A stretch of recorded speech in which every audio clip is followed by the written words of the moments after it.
आप सुन रहे हैं जगत गुरु तत्वदर्शी संत रामपाल जी महाराज द्वारा लिखित पुस्तक जीने की राह का पेज नंबर 117। पाठक जनों, यह तो एक उदाहरण है। वास्तव में भक्त को परमात्मा पर पूर्ण विश्वास होना चाहिए कि परमात्मा जो चाहे सो कर सकता है। यदि कोई कहे कि परमात्मा यह नहीं कर सकता, वह नहीं कर सकता, तो उसको भक्ति अधिकार ही नहीं है। क्यों अपना समय भक्ति का नाटक करके व्यर्थ करे? परमात्मा पर पूर्ण विश्वास करके भक्ति राह पर चलेगा तो मंजिल पर पहुंचेगा। परमात्मा जो करता है अच्छा ही करता है। दीक्षा लेने के उपरांत भक्त के ऊपर भक्ति की राह में कितना ही कष्ट आए, मन में यही आए कि परमात्मा जो करता है भक्त के भले में ही करता है। आप सुन रहे हैं जगत गुरु तत्वदर्शी संत रामपाल जी महाराज द्वारा लिखित पुस्तक जीने की राह का पेज नंबर 118। एक कथा। एक राजा तथा महामंत्री गुरु के शिष्य थे। महामंत्री जी को पूर्ण विश्वास था, परंतु राजा को सत्संग सुनने का समय कम मिलता था, जिस कारण से वह परमात्मा के विधान से पूर्ण परिचित नहीं था, परंतु भक्ति श्रद्धा से करता था। महामंत्री को राजा हमेशा अपने साथ रखता था, उसकी सबसे अधिक इज्जत करता था। एक मंत्री को महामंत्री से इसी बात पर ईर्ष्या थी। वह महामंत्री को राजा की नजरों में गिराने के लिए राजा को महामंत्री के विषय में निंदा करता था। एक मंत्री चाहता था कि राजा मुझे महामंत्री बना दे। उसके लिए बार बार कहता था कि राजन, यह महामंत्री विश्वास पात्र नहीं है, यह आपको कभी भी धोखा दे सकता है। एक दिन राजा तथा महामंत्री तथा वह चापलूस मंत्री व अन्य मंत्रीगण किसी अन्य शहर में जाने की तैयारी में महल के अंदर हॉल में खड़े थे। राजा अपनी तलवार को निकालकर उसकी धार यानी तीखापन चेक करने लगा और अन्य मंत्रियों से बातें भी कर रहा था, जिस कारण से राजा के हाथ की एक अंगुली कटकर गिर गई। चापलूस बोला कि हे राजा, यह क्या हो गया? हमारे राजा कितने सुंदर थे, आज हमारा दुर्भाग्य का दिन है। हाय, यह क्या हो गया? प्रजा का कौन सा भार अपने ऊपर ले लिया? महामंत्री बोला, अच्छा हुआ, परमात्मा जो करता है अच्छा ही करता है। राजा दर्द से व्याकुल था तथा ऊपर से ये शब्द सुने तो महामंत्री के प्रति गुस्सा आया और सैनिकों से कहा कि इसे जेल में डाल दो। ऐसा ही किया गया। चापलूस चुगलखोर को महामंत्री नियुक्त कर लिया, अंगुली का उपचार कराया। 6 महीने में अंगुली का घाव भरकर ठीक हो गया, कोई दर्द नहीं रहा। अब राजा के दाएं हाथ में 3 अंगुली और 1 अंगूठा बचा था। राजा अपने नए महामंत्री से अति प्रसन्न था, क्योंकि उसका दांव लग गया था। वह राजा से कहता था कि हे राजन, मैंने तो आप जी को बहुत बार कहा था कि यह आपको धोखा देगा। उस दिन आपने अपने कानों सुन लिया कि वह बोला अंगुली कट गई तो अच्छा हुआ। वह तो आप जी के मरने में खुश था, कभी आपको मरवा देता। राजा उस चापलूस की प्रत्येक बात को सत्य मानने लगा था। एक दिन राजा उस नए महामंत्री के साथ जंगल में शिकार खेलने गया। दोनों जंगल में गहरे चले गए। आगे कुछ भील लोग थे। उन्होंने उन दोनों को पकड़ लिया और अपने पुरोहित के पास ले गए। उस दिन जंगली लोगों का कोई त्योहार था। एक व्यक्ति को काटकर देवी की भेंट चढ़ाना था। उनके हाथ 2 लग गए। पुरोहित ने कहा कि 2 ले आए हो तो दोनों की ही बलि चढ़ा देते हैं, देवी और अधिक प्रसन्न होगी। परंतु पहले इनकी जांच करो कि कोई अंग भंग न हो, यानी काना कोतरा, हाथ या अंगुली कटी ना हो। जांच की तो पता चला कि एक व्यक्ति के हाथ की 1 अंगुली कटी है। पुरोहित ने कहा कि इसे छोड़ दो, दूसरा ठीक है तो इसकी गर्दन काट दो। उसी समय राजा को छोड़ दिया और चापलूस महामंत्री की गर्दन राजा के सामने ही काट दी और देवी को भेंट कर दी। राजा चल पड़ा और अपने महल में आया, सीधा जेल पर गया और महामंत्री को रिहा किया। राजा ने महामंत्री जी को सीने से लगाया और कहा कि जब मेरी हाथ की अंगुली कटी थी और आपने कहा था कि अच्छा हुआ, भगवान जो करता है अच्छा ही करता है, वह सही बात है। यदि उस दिन मेरी अंगुली नहीं कटी होती तो आज मेरी जान जाती। भगवान ने अच्छा किया। राजा ने फिर कहा कि मेरे लिए तो अच्छा हुआ, परंतु आपको 6 महीने जेल व्यर्थ में बिना दोष के काटनी पड़ी। आपके लिए क्या अच्छा हुआ? महामंत्री बोला कि आज मैं जेल में ना होता तो आपके साथ जाता। वहां मेरी गर्दन कटनी थी, मेरी मौत होनी थी। 6 महीने की कैद से मेरी जान बच गई। मेरे लिए यह अच्छा हुआ। इस प्रकार भक्त को परमात्मा पर विश्वास करके अपने जीवन के सफर पर चलना है। आप सुन रहे हैं जगत गुरु तत्वदर्शी संत रामपाल जी महाराज द्वारा लिखित पुस्तक जीने की राह का पेज नंबर 119। एक लेवा एक देवा दूतम, कोई किसी का पिता ना पूतम। एक किसान के घर एक पुत्र उत्पन्न हुआ। पुत्र 8 वर्ष का हुआ तो पत्नी की मृत्यु हो गई। किसान के पास 16 एकड़ जमीन थी। कुछ वर्ष पश्चात किसान ने दूसरी शादी की। उस पत्नी से भी एक पुत्र उत्पन्न हुआ। कुछ वर्ष पश्चात उस पत्नी की भी मृत्यु हो गई। किसान का प्रथम पत्नी वाला पुत्र 16 वर्ष का हुआ। उसका विवाह कर दिया। किसान की भी मृत्यु हो गई। छोटा लड़का 10 से 12 वर्ष की आयु में रोगी हो गया। कुछ दिन उपचार कराया। फिर बड़े भाई यानी मौसी के बेटे ने तथा उसकी पत्नी ने विचार किया कि उपचार पर क्यों खर्च किया। यदि मर गया तो इसके हिस्से के 8 एकड़ जमीन अपने पास रह जाएगी। यह विचार करके पड़ोस के गांव से जो वैद्य उपचार के लिए आता था, उससे कहा कि इस लड़के की औषधि में विष मिलाकर दे दो, हम आपको धन दे देंगे। 500 रुपए के लालच में वैद्य ने उस लड़के को औषधि में विष खिलाकर मार दिया। गांव वालों को बताया गया कि रोग के कारण मृत्यु हो गई। किसी को शंका नहीं हुई। बच्चे की मृत्यु रोग के कारण हुई मान ली। उस मौसी के बेटे की मृत्यु के 1 वर्ष पश्चात बड़े भाई को पुत्र प्राप्त हुआ। खुशी का ठिकाना नहीं रहा। बच्चे के जन्म की खुशी में जीमनवार यानी लंगर किया। पूरे गांव में मिठाई बांटी गई। उसके पश्चात कोई संतान नहीं हुई। इकलौते पुत्र को प्रेम से पाला। अच्छा घी दूध दही खिला पिलाकर हष्ट पुष्ट कर दिया। 16 वर्ष की आयु में विवाह कर दिया। उस समय बाल विवाह को गर्व की बात माना जाता था। वह लड़का रोगी हो गया। वैद्य पर वैद्य बुलाए, महंगे से महंगे औषधि खिलाई, परंतु व्यर्थ रहा। उस समय 1 महीने में 1,000 की औषधि खिलाई गई। हीरा तथा मोती भस्म भी औषधि में मिलाकर लड़के को खिलाया गया, जिस कारण से 8 एकड़ जमीन भी बेचनी पड़ी। परंतु रोग घटने की बजाय बढ़ता ही चला गया और अंतिम दिन आ गया। लड़के का पिता चिंतित अवस्था में पुत्र के पास बैठा था।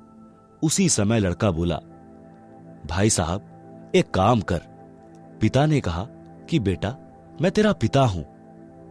लड़का बोला कि मैं तेरा वह भाई हूं जिसको आपने विष देकर मरवाया था। मैं ही अपना बदला लेने आपके पुत्र के रूप में जन्मा हूं। उस लड़के की माताजी भी वहीं विराजमान थी।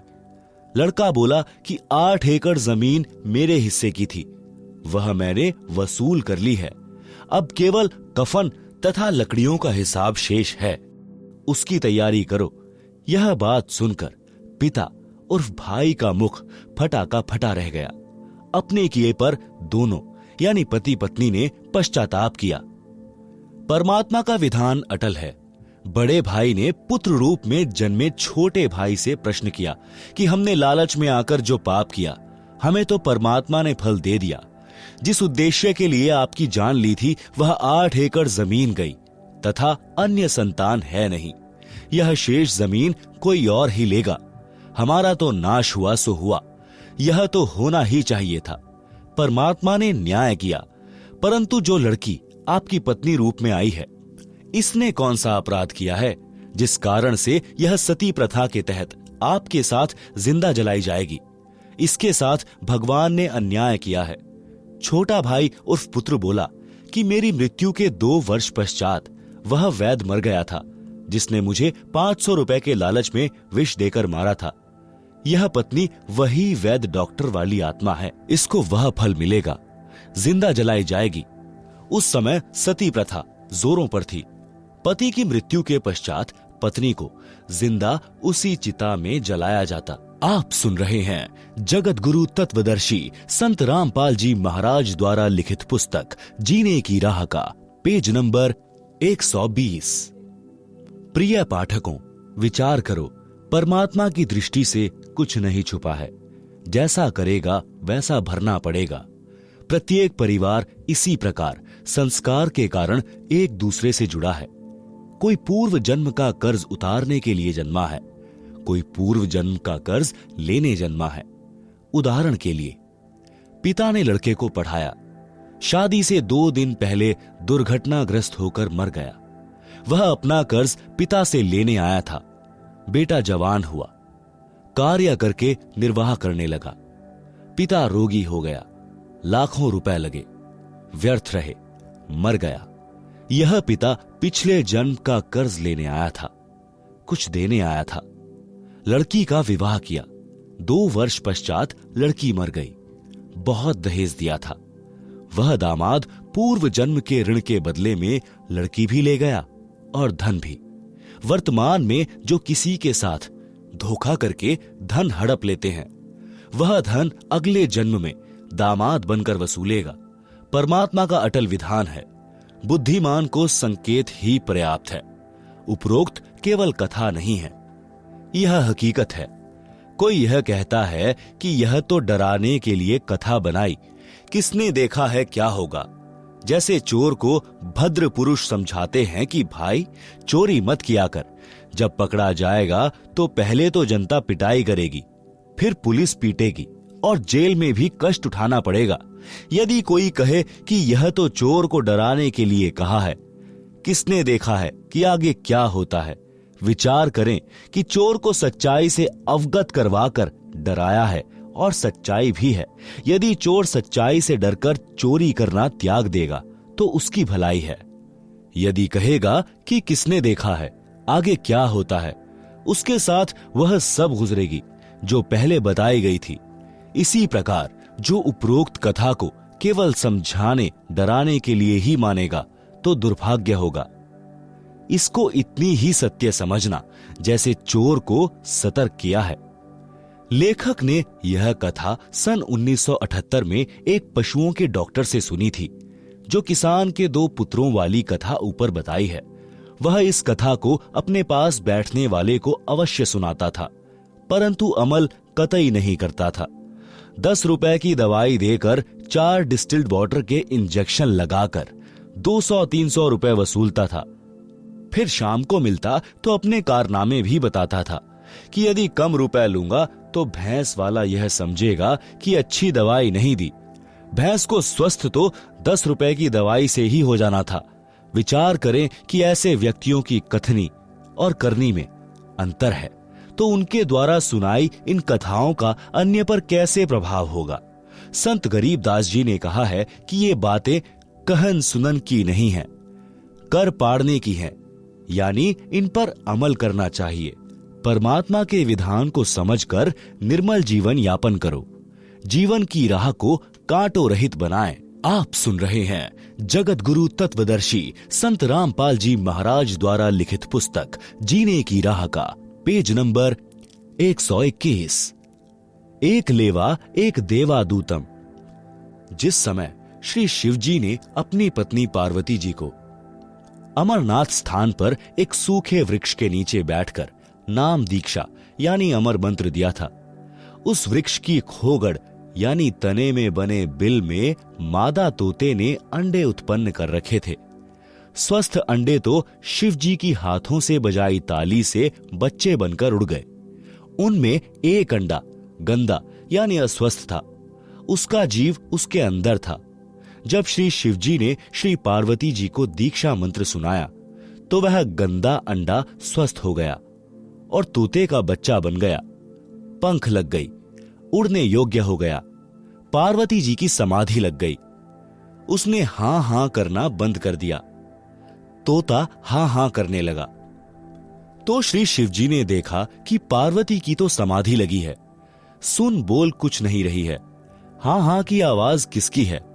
देखा तो वृक्ष के तने के बिल यानी खोगड़ में तोता बोल रहा है। श्री शिवजी ने उसे मारना चाहा तो तोता उड़ गया। पीछे पीछे श्री शिवजी सिद्धि से उड़कर मारने चले।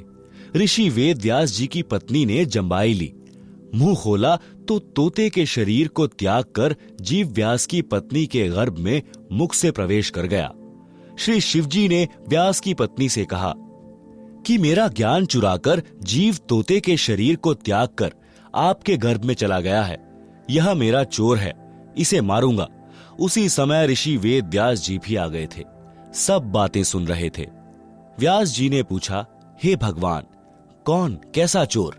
श्री शिवजी ने बताया कि मैं पार्वती जी को दीक्षा दे रहा था, अंदर के कमलों का भेद बता रहा था, तो इस तोते ने सुन लिया। यह किसी अनाधिकारी को मंत्र बता देगा तो वह अमर होकर जनता को पीड़ा देगा। यह अमर हो गया, मैं इस जीव को मारूंगा। व्यास जी बोले, हे शिवजी भगवान, जब यह अमर हो गया तो आप मारोगे कैसे?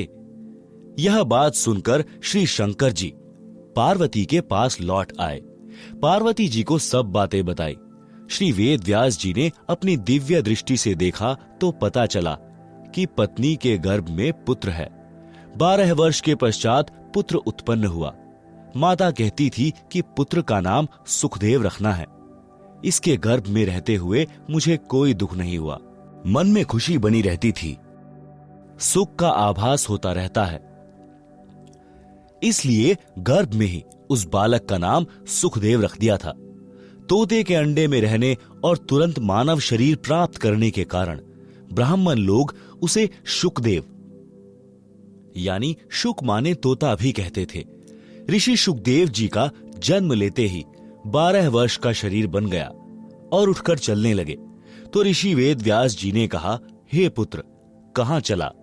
शुकदेव जी अपने माता पिता की ओर पीठ करके बोले, आपका और मेरा इतना ही संग है, यानी संस्कार है।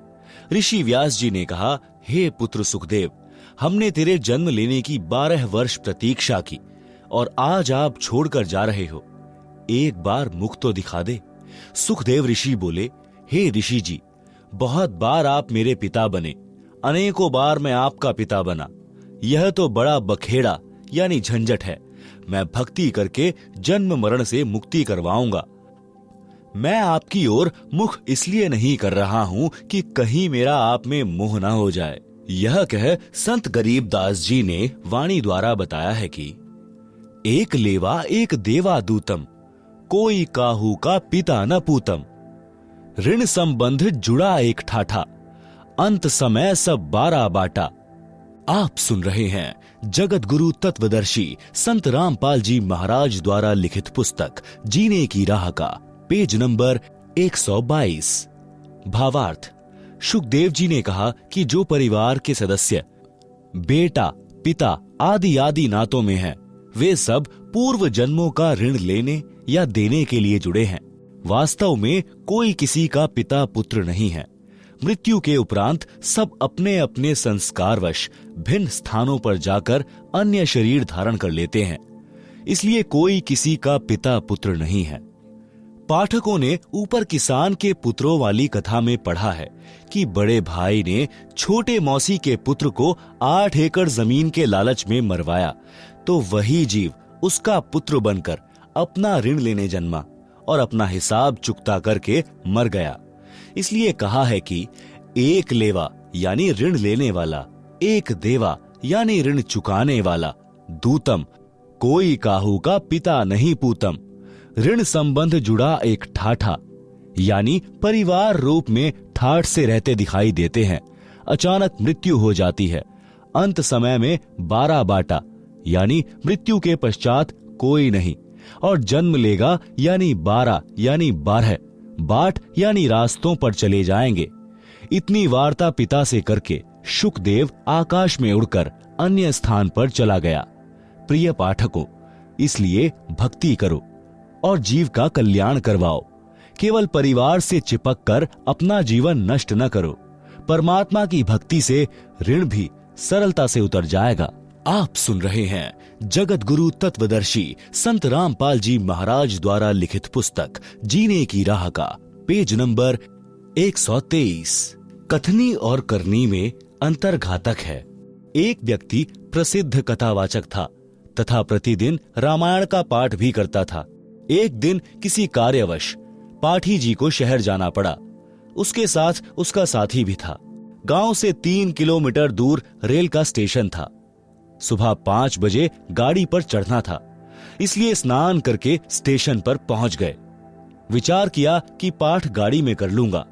गाड़ी में चढ़ गए। जिस डिब्बे में वे दोनों चढ़े वह भरा था। कोई सीट खाली नहीं थी। कुछ व्यक्ति खड़े थे। गाड़ी चल पड़ी। कुछ देर पश्चात उस पाठी ने सीट पर बैठे 2 व्यक्तियों से कहा कि भाई साहब, कृपया मुझे सीट दे दें, मैंने रामायण का पाठ करना है।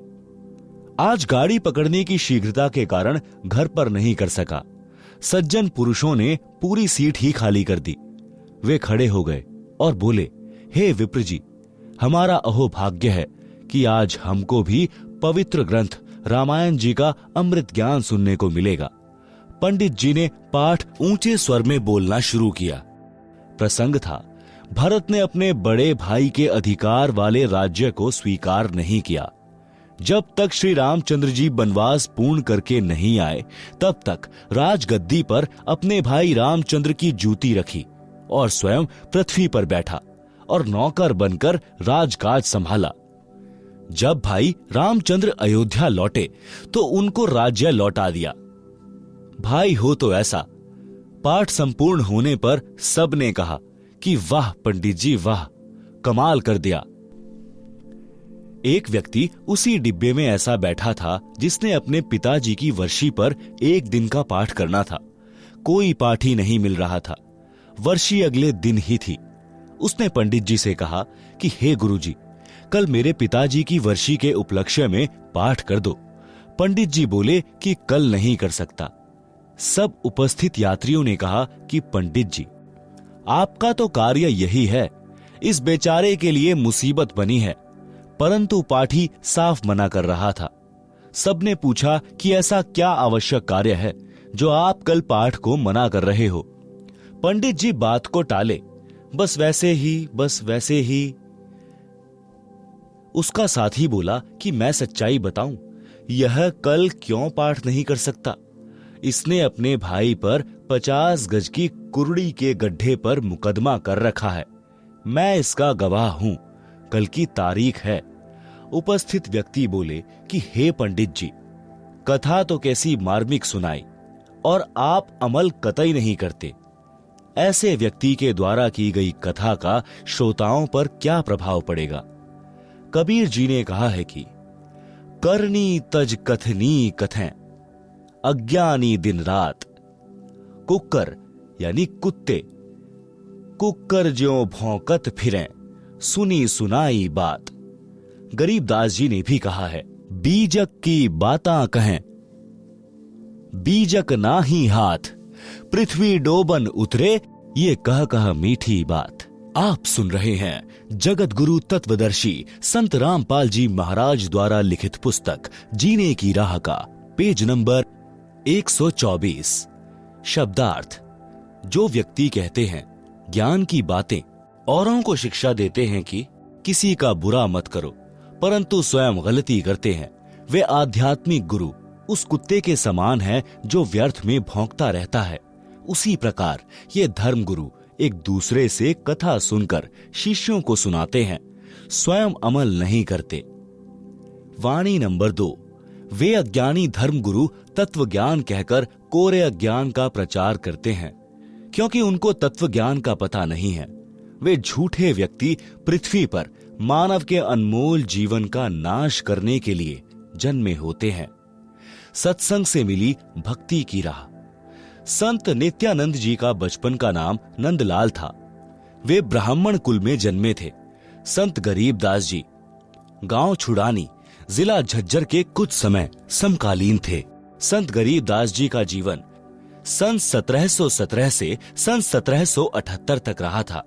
उस समय ब्राह्मणों का विशेष सम्मान किया जाता था, सर्वोच्च जाति मानी जाती थी, जिस कारण से गर्व का होना स्वाभाविक था। नंदलाल जी के माता पिता का देहांत हो गया था। उस समय वे 7-8 वर्ष के थे। आप जी के नाना जी नारनौल के नवाब के कार्यालय में उच्च पद पर विराजमान थे। आप जी का पालन पोषण नाना नानी जी ने किया। शिक्षा के उपरांत नाना जी ने अपने दोहते नंदलाल को नारनौल में तहसीलदार लगवा दिया। एक तो जाति ब्राह्मण, दूसरे उस समय तहसीलदार का पद, जिस कारण से अहंकार का होना सामान्य बात है। तहसीलदार जी का विवाह भी नाना नानी ने कर दिया था। तहसीलदार जी के महल से थोड़ी दूरी पर एक वैष्णव संत श्री गुमानी दास जी अपने किसी भक्त के घर सत्संग कर रहे थे। वे श्री विष्णु जी के भक्त थे। सर्व संत जन अपने सत्संग में परमात्मा कबीर जी की अमृतवाणी का सहयोग अवश्य लेते थे। सत्संग में बताया गया कि मानव जीवन किस लिए प्राप्त होता है, परंतु सत्संग न सुनने के कारण सांसारिक उठा पटक में अपना अनमोल मानव जीवन नष्ट कर जाता है। अज्ञान के कारण जीव धन, पद तथा जाति का अभिमान करता है। भक्ति न करने वाला प्राणी अगले जन्म में गधे, कुत्ते, बैल आदि पशु पक्षियों के शरीर में कष्ट उठाता है। इसलिए अभिमान त्याग कर पूर्ण संत से दीक्षा लेकर अपना कल्याण करवाना चाहिए, अन्यथा पर्वत से भारी कष्ट भोगना पड़ेगा। सत्संग की आवाज सुनकर तहसीलदार मकान की छत पर कुर्सी लेकर बैठ गया। पूरा सत्संग सुना। दीक्षा लेने की प्रबल प्रेरणा बन गई, परंतु जाति और पद का अहंकार परेशान कर रहा था। ब्राह्मणों की कितनी इज्जत है, फिर मैं तहसीलदार हूं। सत्संग में सामान्य लोग जाते हैं, मुझे शर्म लगेगी, कैसे जाऊंगा आश्रम में। स्वामी गुमानी दास जी का आश्रम नारनौल शहर से लगभग 1.5 किलोमीटर पर था। अंत में एक दिन निर्णय लिया कि सुबह वक्त से आश्रम में पहुंच जाऊंगा, अन्य व्यक्ति जाएंगे, तब तक तो दीक्षा लेकर लौट आऊंगा। सत्संग करके संत जी आश्रम में चले गए। सुबह उठकर कुछ देर सैर करते थे। एक दिन नंदलाल जी घोड़े पर बैठकर सुबह आश्रम की ओर जा रहे थे। गुमानी दास जी सैर के लिए उसी रास्ते पर जा रहे थे। संत जी ने सिर के बाल कटा रखे थे, उस्तरा फिरा रखा था, सिर पर कोई वस्त्र नहीं था। नंदलाल जी ब्राह्मण होने के नाते सौण कसौण पर विश्वास रखते थे। किसी अच्छे कार्य के लिए जाते और आगे से कचकोल काढ़े यानी सिर पर उस्तरा फिराए कोई आ जाता तो अपना जाना रद्द कर देते थे। आश्रम में दीक्षा लेने जा रहे थे। जिंदगी का सर्वोत्तम दिन था। आगे से सिर पर उस्तरा फिराए एक व्यक्ति मिल गया। नंदलाल जी का माथा ठनका और क्रोध आया। विचार किया कि आज दीक्षा का अवसर नहीं छोड़ना है, परंतु अपने सौण कसौण को भी निष्क्रिय करना था। इसलिए अपने आप समाधान निकाल लिया कि इस मनहूस के सिर में टोला यानी हाथ की एक उंगली का उल्टा भाग मार देता हूं, कसौण समाप्त हो जाएगा। इसी उद्देश्य से घोड़ा उस व्यक्ति यानी संत गुमानी दास जी के पास जाकर रोका और कहा कि हे कमबख्त, तूने आज ही सिर मुंडवाकर मेरे सामने आना था। आज मैं अपनी जिंदगी के सबसे उत्तम कार्य के लिए आश्रम में जा रहा था। यह कहकर गुमानी दास जी के सिर पर टोले मारे और घोड़ा आश्रम की ओर चला दिया। संतों के साथ ऐसी घटनाएं आम होती हैं। वे अधिक ध्यान नहीं देते। विचार तो किया कि व्यक्ति सभ्य तथा कोई उच्च अधिकारी तथा उच्च कुल का लग रहा था। कार्य पालियों वाले कर गया। नंदलाल आश्रम में गया। वहां संत के शिष्य मिले। राम राम हुई। आने का कारण बताया। घोड़ा वृक्ष से बांध दिया और संत जी के आसन के पास बिछी बोरी पर बैठ गया। संत गुमानी दास जी सैर के पश्चात स्नान करके आसन पर बैठे तो घोड़ा देखा। फिर समझते देर न लगी। नंदलाल जी ने देखा तो शर्म के मारे नीची गर्दन कर ली। गुमानी दास जी को आश्रम के भक्तों ने बता दिया था कि यह तहसीलदार जी दीक्षा लेने आए हैं। नंदलाल जी संत के चरणों में गिर गए और टोला मारने का कारण बताया। संत गुमानी दास जी ने कहा कि हे भक्त, जब हम एक आने का घड़ा कुम्हार के पास से लेने जाते हैं तो उसको टोले मार मार कर बजाकर जांचते हैं कि कहीं फूटा तो नहीं है। आप जी तो जिंदगी का सौदा करने आए हो। आपने गुरुजी बजाकर देख लिया तो कोई पाप नहीं किया। नित्यानंद जी संत जी के शीतल स्वभाव से और भी अधिक प्रभावित हुए। दीक्षा ले ली। संत गुमानी दास जी ने उनका नाम बदलकर नित्यानंद रख दिया। जब सत्संग से जीने की राह मिली तो नित्यानंद जी ने वाणी बोली। आप सुन रहे हैं जगत गुरु तत्वदर्शी संत रामपाल जी महाराज द्वारा लिखित पुस्तक जीने की राह का पेज नंबर 125। ब्राह्मण कुल में जन्मा था, मैं करता बहुत मरोड़, गुरु गुमानी दास ने दिया कुबुद्धि गढ़तोड़। फिर कितने अधीन हुए वह इस वाणी से पता चलता है। सिर सौंपा गुरुदेव को, सफल हुआ यह शीश, नित्यानंद इस शीश पर आप बसे जगदीश। भावार्थ, जब तक सत्संग के विचार सुनने को नहीं मिलते तो भूलवश मानव अहंकार में सड़ता रहता है।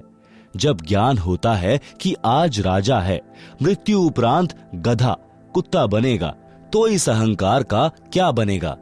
इसलिए भक्त अपने उस अड़ंगे को ज्ञान से साफ करके भक्ति पथ पर चलते हैं और सफलता प्राप्त करते हैं। श्रीलंका के राजा रावण ने भक्ति बहुत की, परंतु अहंकार नहीं गया, जिस कारण से विनाश को प्राप्त हुआ। रावण भी ब्राह्मण था, नित्यानंद जी भी ब्राह्मण थे, सत्संग सुनकर निर्मल हो गए। रावण को सत्संग सुनने को नहीं मिला, जिस कारण से जीवन व्यर्थ गया और अमिट कलंक भी लग गया। नित्यानंद जी ने कहा कि मेरा जन्म ब्राह्मण कुल में होने के कारण, जाति अभिमान के कारण पूर्ण मरोड़ यानी अहंकार करता था। जब गुरुजी गुमानी दास जी के सत्संग वचन सुने तो जाति का अहंकार रूपी कुबुद्धि का गढ़ समाप्त हो गया, जीवन सफल हुआ। वाणी नंबर 2 का भावार्थ।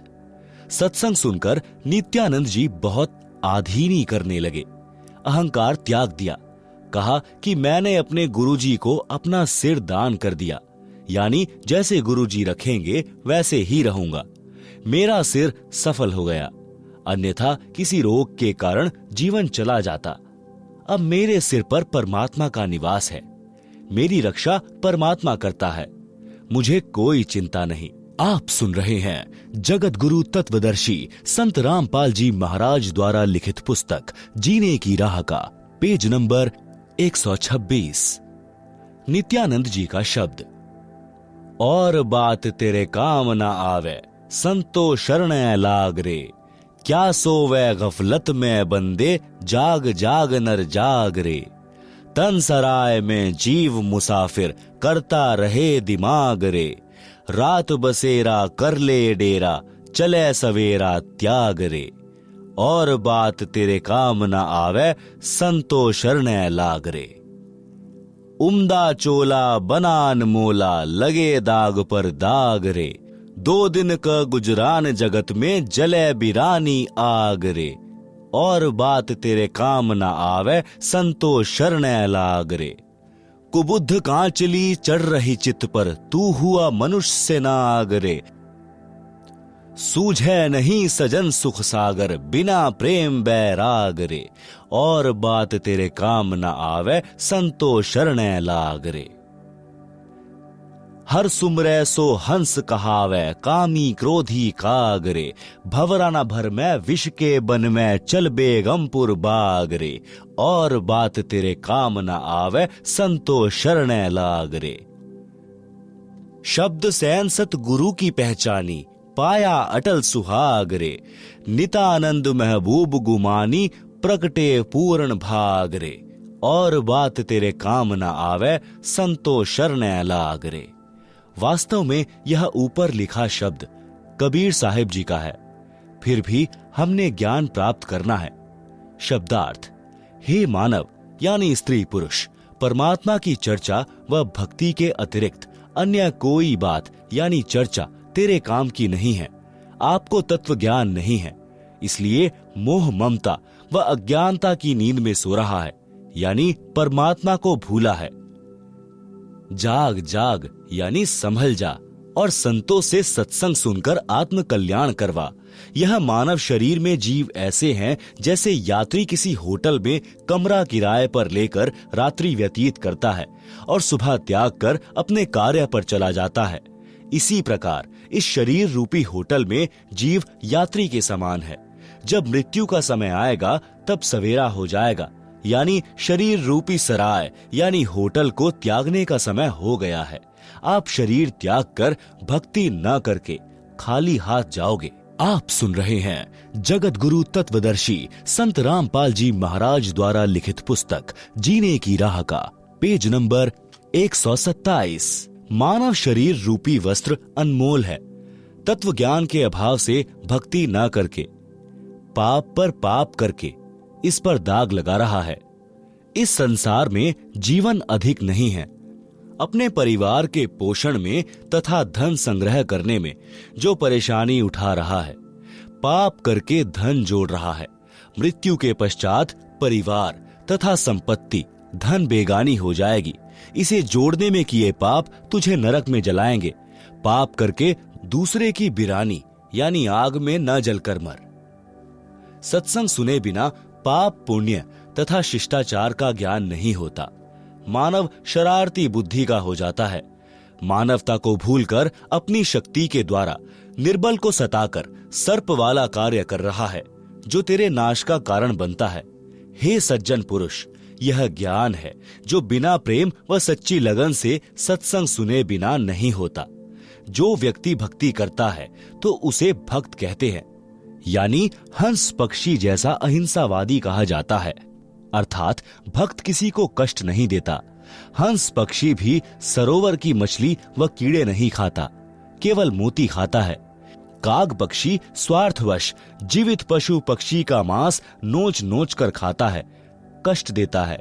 इसी प्रकार सत्संग न सुनने वाला व्यक्ति अध्यात्म ज्ञान के अभाव से स्वार्थवश अन्य से धन लूटता है, चोरी करता है या अन्य कष्ट देता है, जो पाप है। हे जीव रूपी भंवरा, विषय विकारों, काम, क्रोध, मोह, लोभ रूपी विष के वन न भटक। यह काल लोक तो कष्ट का घर है। उस बिना कष्ट वाले सतलोक में चल, वह सुखदायक बाग है। नित्यानंद जी ने कहा है कि मैंने अपने गुरु जी का सत्संग सुना और उनका संकेत समझ गया जो ऊपर बताया है। अपना जीवन धन्य कर लिया। मुझे मेरे प्यारे महबूब गुरु गुमानी दास जी मिले। यह मेरा कोई पूर्व जन्म का सौभाग्य था। शब्द तन मन शीश ईश अपने पे, पहलम चोट चढ़ावे। जब कोई राम भक्त गति पावे। हो जी, जब कोई राम भक्त गति पावे। सतगुरु तिलक अजपा माला, युक्त जटा रखावावे। जत गोपिन सत का चोला, भीतर भेख बनावे। लोक लाज मर्याद जगत की, तन ज्यो तोड़ बगावे। कामनी कनक जहर कर जाने, शहर अगमपुर जावे। ज्यों प्रतिभ्रता पति से राती, आन पुरुष ना भावे। बसे पिहर में प्रीत प्रीतम में, न्यू कोई ध्यान लगावे। निंदा स्तुति मान बढ़ाई, मन से मार गिरावे। अष्ट सिद्धि की अटक न माने, आगे कदम बढ़ावे। आशा नदी उल्ट कर डांटे, आढ़ा बंध लगावे। भवजल खार समुद्र में, बहुर न खोड़ मिलावे। गगन महल गोविंद गुमानी, पलक माही पहुंचावे। नित्यानंद माटी का मंदिर, नूर तेज हो जावे। आप सुन रहे हैं जगत गुरु तत्वदर्शी संत रामपाल जी महाराज द्वारा लिखित पुस्तक जीने की राह का पेज नंबर 128। शब्दार्थ। संत नित्यानंद जी ने भक्ति को सफल करने की विधि बताई है। कहा है कि गुरु जी से दीक्षा लेने के पश्चात परमेश्वर को पूर्ण रूप से समर्पित हो जाना चाहिए और तन मन धन अपने परमेश्वर को पहलम चोट चढ़ावे, यानी प्रारंभ से ही कुर्बानी का भाव बन जाए। तब भक्त की गति यानी मुक्ति होगी। वाणी नंबर 1। कुछ साधक बाहरी वेश बनाते हैं। वे मस्तिष्क पर तिलक लगाते हैं, माला से मंत्र जाप करते हैं, सिर पर बड़े बड़े बाल बढ़ाकर रखते हैं। कच्छे के स्थान पर केवल कोपीन यानी 4 इंच चौड़ा कपड़ा बांधते हैं तथा शरीर पर लंबा कुर्ता, जो घुटने से भी नीचे तक लंबा होता है, पहनते हैं। इस बाहरी दिखावे के स्थान पर अपने सद्गुरु को सम्मान दो, उसको मस्तक पर बैठाओ, यानी गुरु का भक्त बनकर प्रत्येक मर्यादा व आज्ञा का पालन करके जनता में उदाहरण बने कि भक्त हो तो ऐसा, जिससे गुरु जी की शिक्षा दीक्षा का परिणाम दूर से दिखाई दे। जैसे माथे पर तिलक दूर से दिखाई देता है, जो भक्त की पहचान है, भक्त की पहचान बाहरी आडंबर की बजाय क्रिया से करवाई जाए। शुभ कर्म करे, बुराइयों से बचे, श्वास के जाप की माला श्वास उश्वास से अजपा जाप करे, सिर पर बड़े बालों की जटा के स्थान पर सतगुरु द्वारा बताई भक्ति की युक्ति को दृढ़ता से अपनाए। गुप्तांग पर केवल कोपीन से संयम नहीं रहता, संयम रहता है जति भाव अपनाने से। वह अपनाए। युवा स्त्री को देखकर मन में दोष न आने दें, सत्य वचन बोलें। यह भक्त का असली चोला यानी भक्त दिखाई देने वाला वस्त्र है। सत्य ज्ञान से पता चलता है कि यह सत्य भक्ति कर रहा है या अपना जीवन गलत साधना में नष्ट कर रहा है। संसार के व्यक्तियों के व्यंगों व लाज यानी शर्म के कारण भक्ति में बाधा न आने दें। उस लोक लाज यानी यह शर्म की लोग क्या कहेंगे। मैं सत्संग में जाता हूँ, दंडवत करता हूँ, परंपरागत भक्ति त्याग दी है।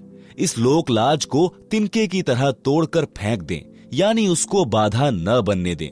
कनक यानी स्वर्ण तथा कामिनी यानी सुंदर युवती को देखकर अपनी नियत में दोष न आने दें, उसे विष के तुल्य जाने, तब साधक अमर लोक में जा सकेगा। अपने इष्ट देव के प्रति पतिव्रता स्त्री की तरह समर्पित रहें, जैसे पतिव्रता स्त्री अपने पति के अतिरिक्त अन्य किसी पुरुष को पति रूप में इच्छा नहीं करती, चाहे कितना ही सुंदर व धनवान हो। अपने परमात्मा की भक्ति को कभी न भूलें।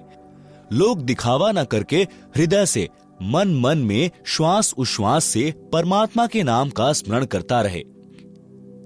भक्त से तात्पर्य है कि स्त्री या पुरुष कोई भी हो।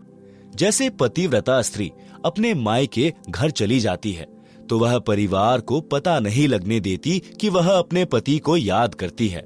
इस प्रकार साधक अपना ध्यान प्रभु चिंतन में लगाएं। आप सुन रहे हैं जगत गुरु तत्वदर्शी संत रामपाल जी महाराज द्वारा लिखित पुस्तक जीने की राह का पेज नंबर 129। पूर्ण सद्गुरु से सत्य भक्ति प्राप्त करने के पश्चात कोई भक्त की निंदा करता है तो बुरा न माने, यदि कोई प्रशंसा करता है तो उससे प्रभावित न हो। सत्य भक्ति शास्त्रानुसार विधि विधान से करते हैं तो साधक को कुछ सिद्धियां प्राप्त हो जाती हैं जो मोक्ष में सहायक नहीं होती। वे संख्या में 8 हैं। उनके द्वारा साधक किसी को हानि किसी को लाभ देकर अपनी भक्ति नष्ट करता है। वह चमत्कार दिखाकर प्रसिद्ध तो हो जाता है परंतु उसका भविष्य नरक बन जाता है, पशु पक्षियों की योनियों को प्राप्त करता है। इसलिए मोक्ष प्राप्ति की इच्छा करते हुए साधक इन अष्ट सिद्धियों वाली फोकट प्रभुता में न अटके। इनको त्याग कर मोक्ष प्राप्ति के उद्देश्य से इनसे आगे की आशा करें, आगे को बढ़ें। इस पृथ्वी लोक के धन वैभव राज संपत्ति की अनेकों इच्छाओं रूपी नदी को रोकें। आढ़ा बंद लगाना यानी दृढ़ निश्चय रूपी मजबूत बंद लगाएं। संसार रूपी खारे यानी दुखों से भरे समुद्र में फिर जन्म न लें। जिस ईष्ट की भक्ति गुरु बताता है वह गुरु अपने अनुयायियों को उस ईष्ट के धाम में जो आकाश में है पहुंचाने में पूरा सहयोग करता है। नित्यानंद जी के गुरु जी श्री गुमानी दास जी श्री विष्णु जी के भक्त थे। नित्यानंद जी ने उसी की प्राप्ति की महिमा बताई है तथा कहा है कि अपनी साधना की शक्ति को सुरक्षित रखने से सूक्ष्म शरीर जो स्थूल शरीर के अंदर है वह भक्ति की शक्ति से तेजोमय हो जाता है। यदि भक्ति नहीं करता तो वह शरीर मिट्टी के तुल्य था। इस शब्द से यह प्रमाणित हुआ है कि जैसे खिलाड़ी जिला स्तर पर खेलते हैं तो खेल के नियम वही होते हैं जो अंतर्राष्ट्रीय स्तर पर खेलने वाले खेल के होते हैं। नित्यानंद जी तो राज्य स्तर पर खेल खेला करते थे, उसको सफल किया। हम परमात्मा कबीर जी को इष्ट मानकर भक्ति करते हैं, नियम वही हैं। हम अंतर्राष्ट्रीय स्तर के खिलाड़ी हैं। संत नित्यानंद जी ने अपने जीवन के अंतिम दिन जटैला तालाब पर भक्ति करके व्यतीत किए। जटैला तालाब भिवानी जिले की तहसील दादरी में कई गांवों की सीमा पर बना है। गांव माजरा, भिगोवा, बास आदि आदि की सीमा पर है।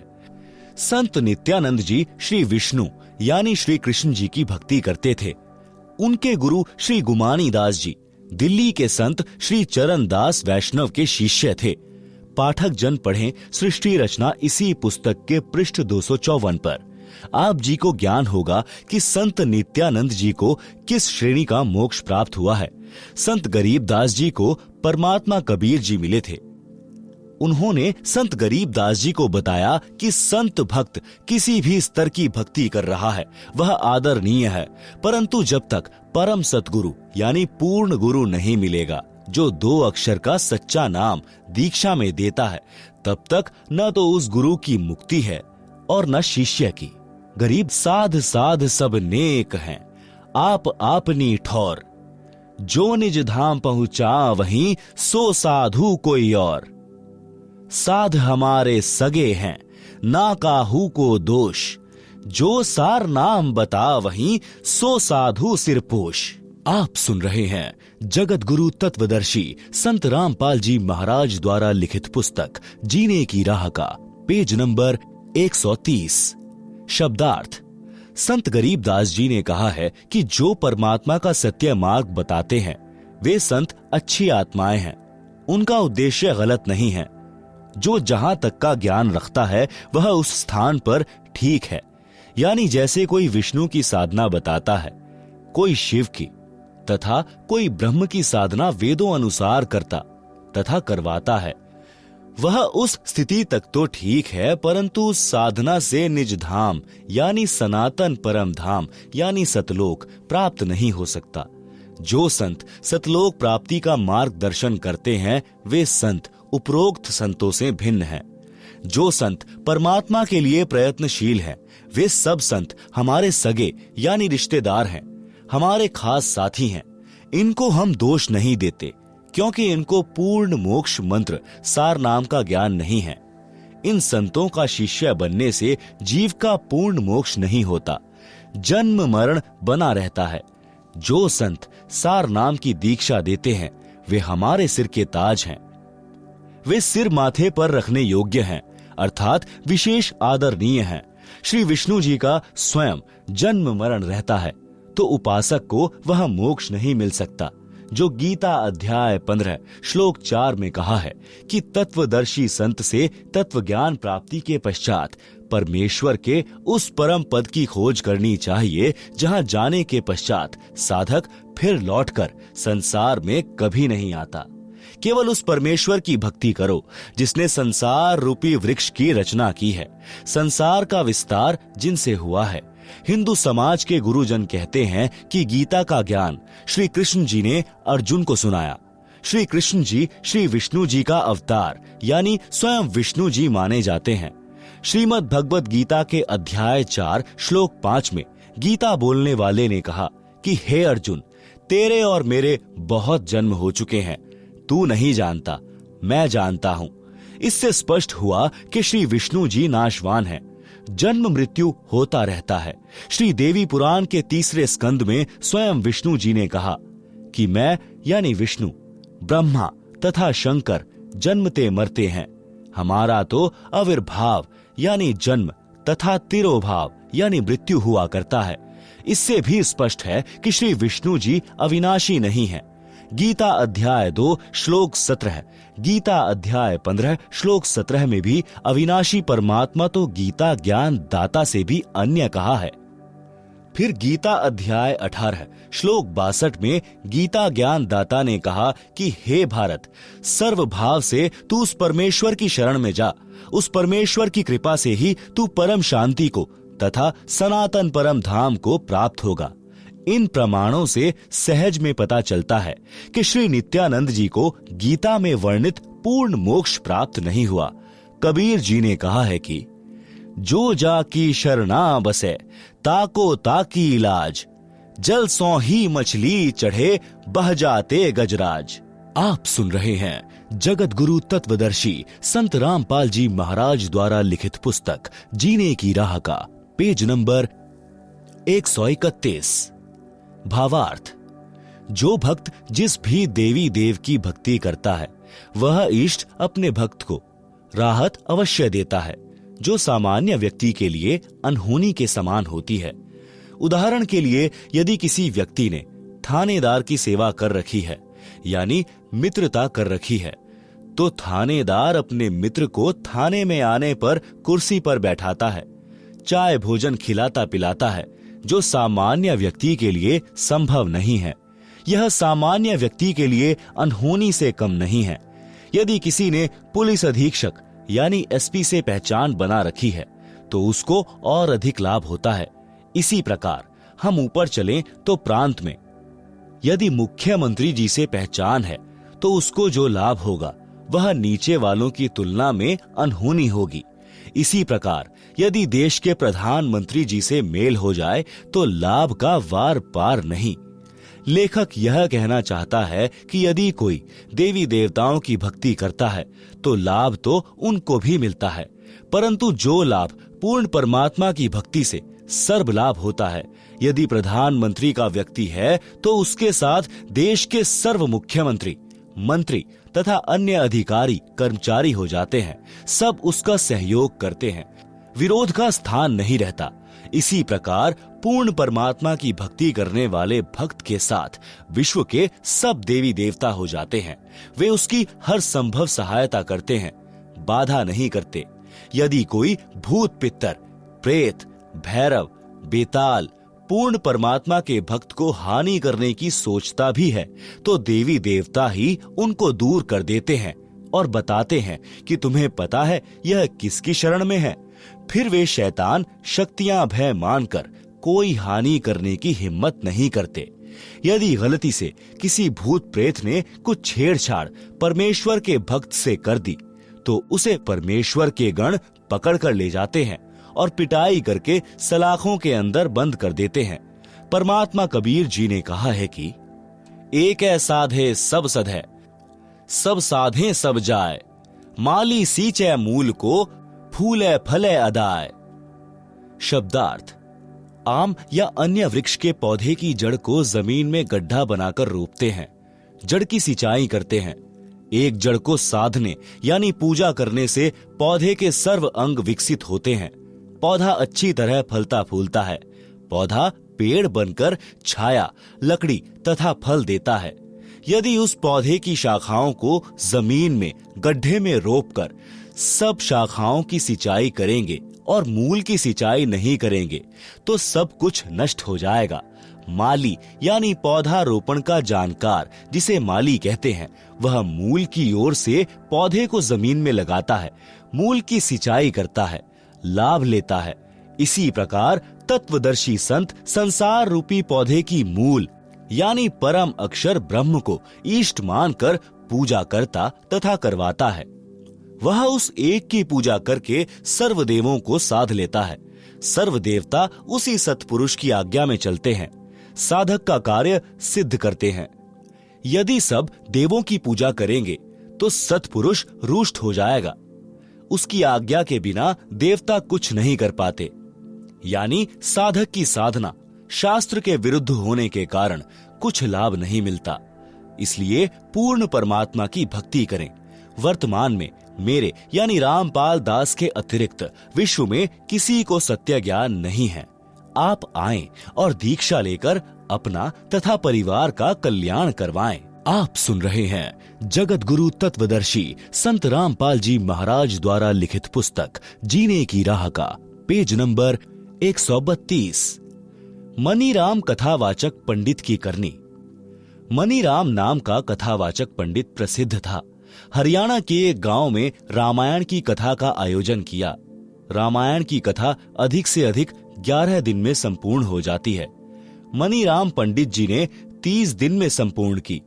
विचार किया था कि अधिक दिन कथा चलेगी तो प्रतिदिन दान आएगा, इस प्रकार अधिक दक्षिणा प्राप्त होगी। 30 दिन की कथा में मनीराम पंडित जी को 30 रुपए ही प्राप्त हुए। गांव के कुछ व्यक्तियों ने जिस दिन मनीराम ने कथा का समापन करना था, उसी दिन उसी समय दिल्ली से नाचने गाने वाली प्रसिद्ध नृत्यिका चंपाकली का नाच गाना करा दिया। सारा गांव नाच गाना देखने सुनने उमड़ पड़ा। 2 घंटे में चंपाकली को 500 रुपए मिले। मनीराम जी को 30 दिन में कुल 30 रुपए प्राप्त हुए। पंडित जी के दुख का कोई वार पार नहीं रहा। रास्ते में गांव छुड़ानी था। मनीराम जी को पता था कि यहाँ गरीब दास जी परम संत रहते हैं, उनसे मिलकर आगे चलूंगा। संत गरीब दास जी के पास गांव तथा आसपास के गांवों यानी गवांड के 10-12 भक्त बैठे थे। उसी समय पंडित मनीराम जी पहुंच गए। संत गरीब दास जी से राम राम किया। संत गरीब दास जी ने भी राम राम कहा तथा उचित आसन देकर बैठाया। कुशल मंगल पूछा तो मनीराम बोले, हे महाराज, कलयुग का पहरा यानी समय आ गया है। धर्म का नाश हो लिया है, जान गेड़ा आ लिया है, अर्थात जनता का धर्म के प्रति भाव समाप्त हो चुका है। धरती आसमान फट जाए तो भी आश्चर्य की बात नहीं है। उपस्थित भक्तों ने पूछा कि हे पंडित जी, ऐसी क्या बात हो गई? मनीराम जी बोले कि क्या बताऊं, संत गरीब दास जी तो सब जानते हैं। भक्तों ने पूछा कि हे महाराज जी, ऐसी क्या बात हो गई जिससे पंडित जी को ठेस लगी है? संत गरीब दास जी ने कहा कि फूटी आंख विवेक की, अंधा है जगदीश, चंपाकली को 500, मनीराम को 30। भावार्थ, जिस जगदीश नाम के व्यक्ति ने जानबूझकर शरारत करके मनीराम जी की कथा के भोग लगने वाले दिन नाचने गाने वाली चंपाकली का प्रोग्राम कराया था, वह ज्ञान नेत्रहीन अंधा है। गांव के व्यक्तियों का भी विवेक यानी सोच विचार की आंखें फूटी हैं, यानी उन्होंने भी विचार नहीं किया कि धर्म कथा चल रही है, उसका विरोध ऐसे अभद्र तरीके से नहीं करना चाहिए था। हे भक्तों, मनीराम जी ने 11 दिन में संपूर्ण होने वाली कथा को अधिक दक्षिणा प्राप्त करने लालचवश 30 दिन तक खींचा। गांव के कुछ शरारती व्यक्ति भी मनीराम जी के उद्देश्य से परिचित थे, जिस कारण से उन्होंने पंडित जी को सबक सिखाने के लिए नृत्यका को बुलाकर महापाप किया है। यह सच्चाई संत गरीब दास जी के मुख से सुनकर मनीराम जी के आश्चर्य का ठिकाना नहीं था। वह सोच रहा था कि आज 11:30 बजे सुबह भोग लगाकर मैं सीधा यहीं पहुंचा हूं। संत गरीब दास जी को कैसे पता चला? ये तो परमात्मा है, सब जानते हैं।